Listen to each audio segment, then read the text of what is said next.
Extreme psychosis, pure evil-spirited terror, a methamphetamine, cannabis and sleep deprivation report by James on erowid.org in 2018. Up until age 18, I never ingested drugs.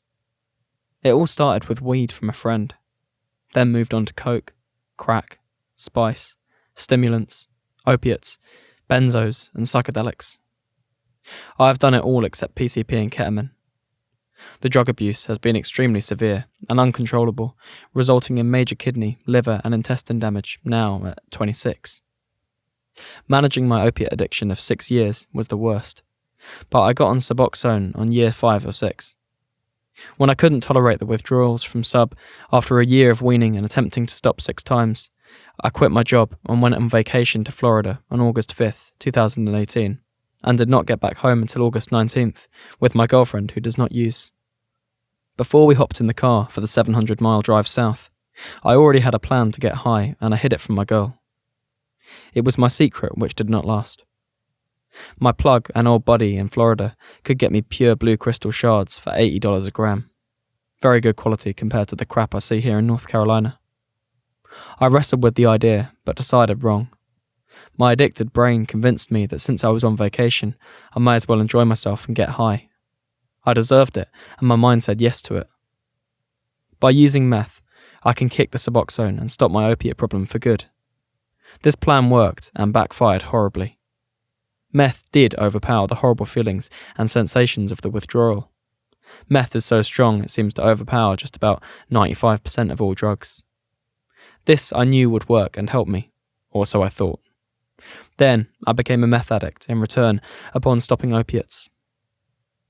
Here is my story on the gradual loss of my sanity, which took a mere 14 days of foolish abuse, redosing, and mixing drugs with meth. It all started with buying a whole gram on August 8th, 3 days after we got to Florida. I tried for 3 days to kick subs, but then I caved into my sinister plan of replacing one addiction for another. My plug came by at 12:30 p.m. and sold me the gram for $80. We went into the bedroom and prepared my first dose of this cunning poison. I was so excited my hands sweat. He prepared a small line for me and I railed it. About a half point from the first bag and I instantly loved it. My dealer at the time said to be careful and do not ever smoke it, as for you will become a fiend. I did not listen because I was all about the forbidden fruits of life. Just hearing the dangers made me want it more. I exclusively snorted the first bag, did not use any other ROA. I stayed awake for 3 days straight on the first bag.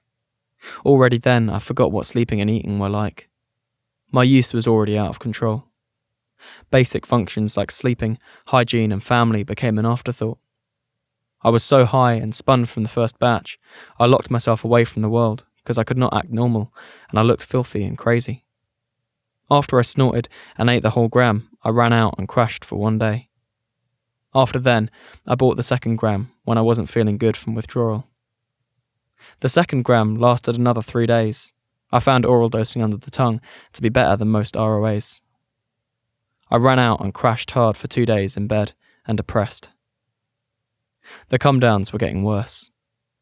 At this point, I already lost major weight, anorexic and looked sickly from the lack of sleeping every day. Barely any food intake or liquids. I was stuck on a path to utter annihilation, but I caved again. On the 3rd gram purchase, I pushed another binge. 3 binges in 14 days. I slept not even 5 of those days total. My tolerance was going up because the 3rd gram lasted only 2 days. It seemed like a total waste of dope smoking it, with less bioavailability and easily forgetting how much I was doing. I opened the bag and broke up the giant rock so I could load the pipe. First few times smoking it, I did it wrong, which frustrated me, but I eventually learned. Once I perfected the fine art of smoking and twirling the glass, I became infatuated with it. It became my life. Nothing else mattered to me except the ice and glass. I would say smoking crack was horribly fiendish, but out of all of my experiences, smoking meth had the worst pull and grip on my mind. Nothing in life came close to this addiction, and I was hooked. My girl, little puppy, and even myself did not matter until the dope ran out and busted the pipe. I feared for myself of losing it all. I did not realise at the time that I was also losing my mental sanity and perceptions of reality. Smoking ice hit my brain instantly and hard. However, sometimes it had a delayed reaction and would creep up on me. On the third bag, I finished half of it, smoking constantly. The pipe was constantly in my hand, going through 3 lighters a day. At this point, my hearing was going haywire from the mental abuse of using meth like an idiot. I heard voices in the walls speaking to me and whispering, talking shit about me and how much of a junkie loser I was. I hallucinated metal songs, old men speaking to each other, and dogs barking when there were none in the household. I heard intense ringing of the ears, which changed pitch consistently. My ears were popping, and the audio hallucinations kept getting worse. I should have stopped smoking the pipe, and I did. I thought it was a good idea to take a bong rip of pot to relax. I loaded a huge cone and blasted the entire bowl in one hit.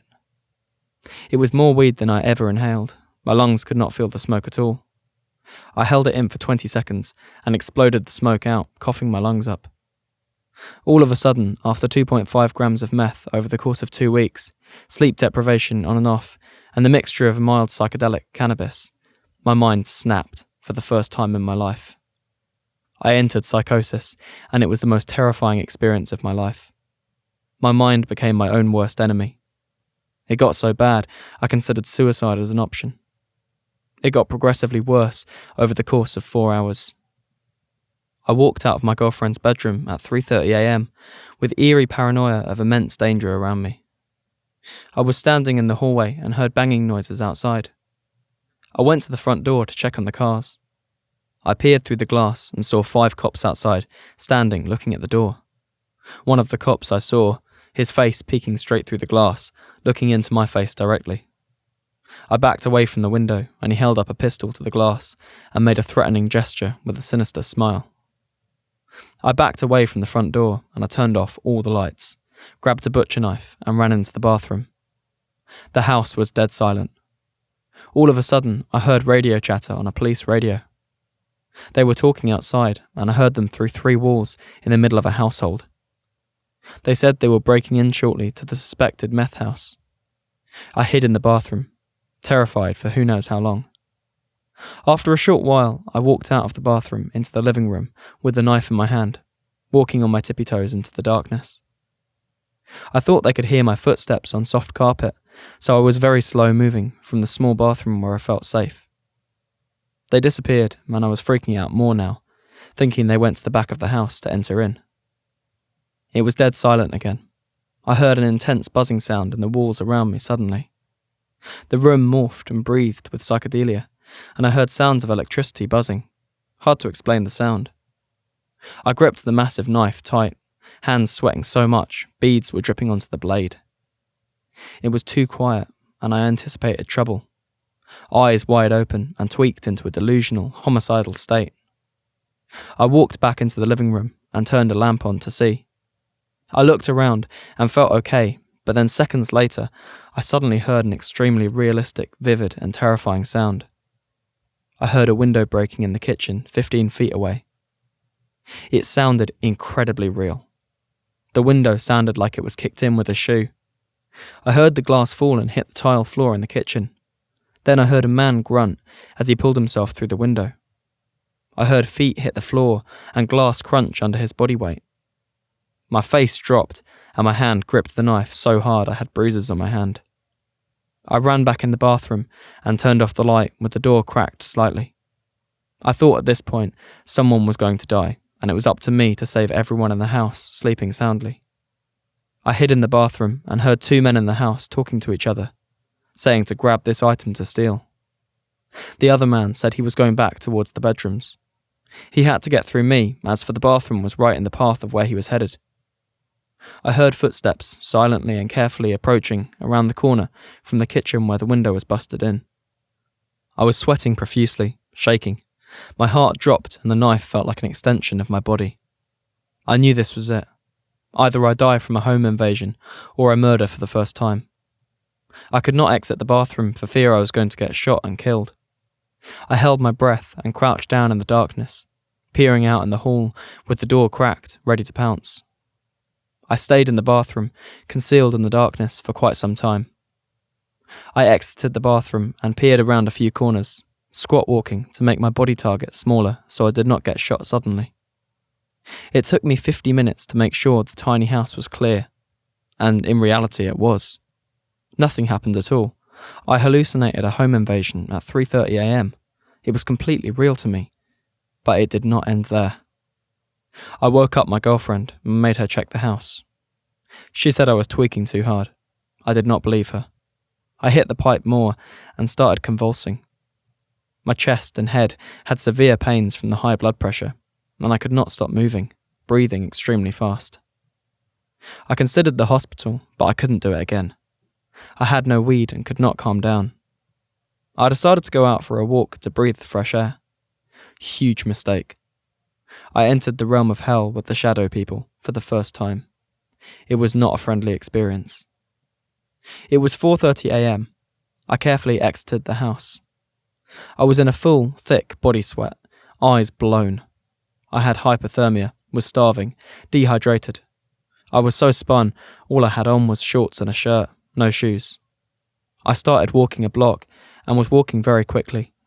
I made it 500 feet and turned a corner. The hallucinations went from audio to visual.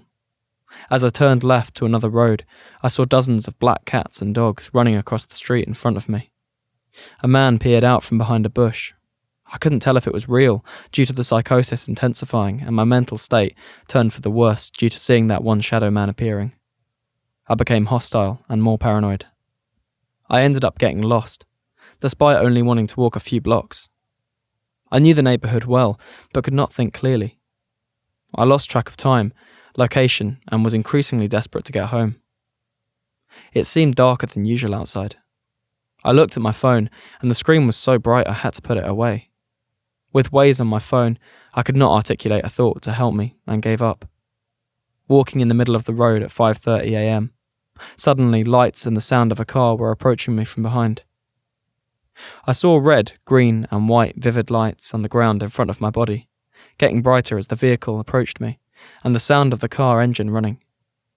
My back was turned, and I did not dare turn around for fear of cops. The car stopped feet behind me, and I stopped walking, gripping the huge kitchen knife in my waistband. I heard 3 doors open and close to the car. A man called out my name and said to turn around. I held my concealed knife, and I turned, and nothing was there. I could not believe how crazy the hallucinations were becoming. But it was not over. It got even worse. The most terrifying episode I ever imagined or experienced. It all seemed too real, and I couldn't handle the paranoia anymore.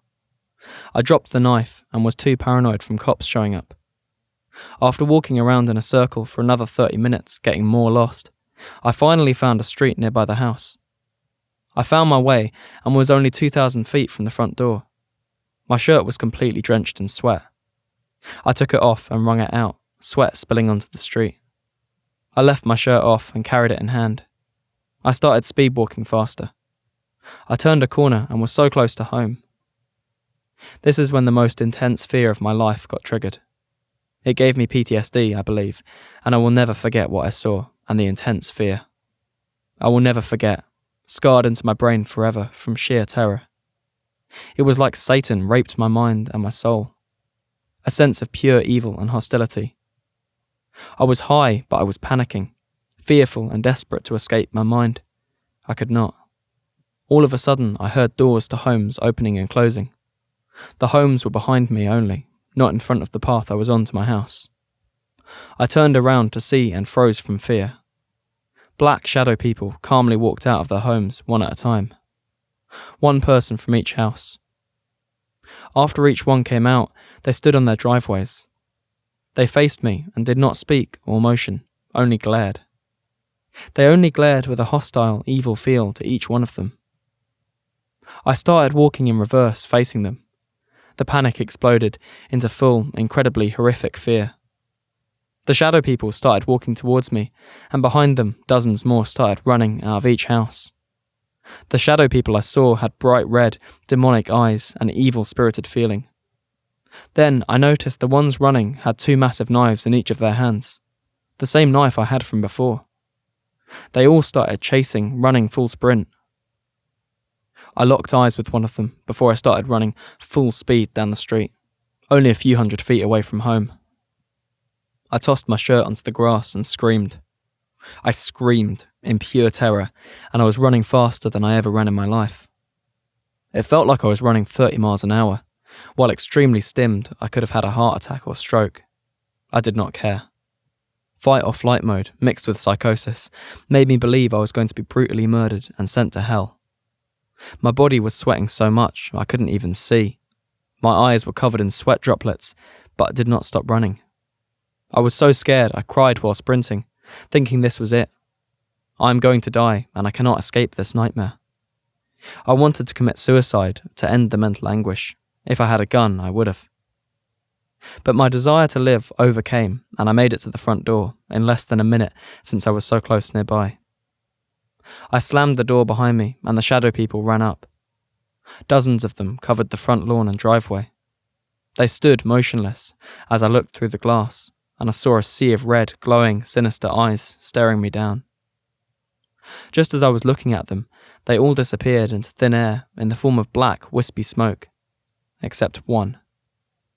The one singular shadow person walked straight up to the window, stared me straight in the eyes from inches away with just a thin window frame blocking him from me. The shadow then got even closer and came through the glass and into me. All of a sudden, I got down on my hands and knees and could not breathe. I felt my body being entered or exited from an external force I could not describe even to this day. After a few minutes, I got up, and the psychosis lessened. The paranoia remained, and I did not sleep that night. I stayed in the house and did not dare to leave again. I did not redose anything and just stopped.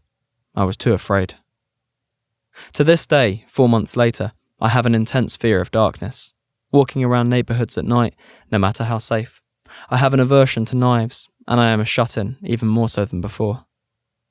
I fear the panic and terror I endured gave me lasting mental scars and irrational fears. If I decide to use meth now, I get psychosis from not even using 0.25, with just meth alone.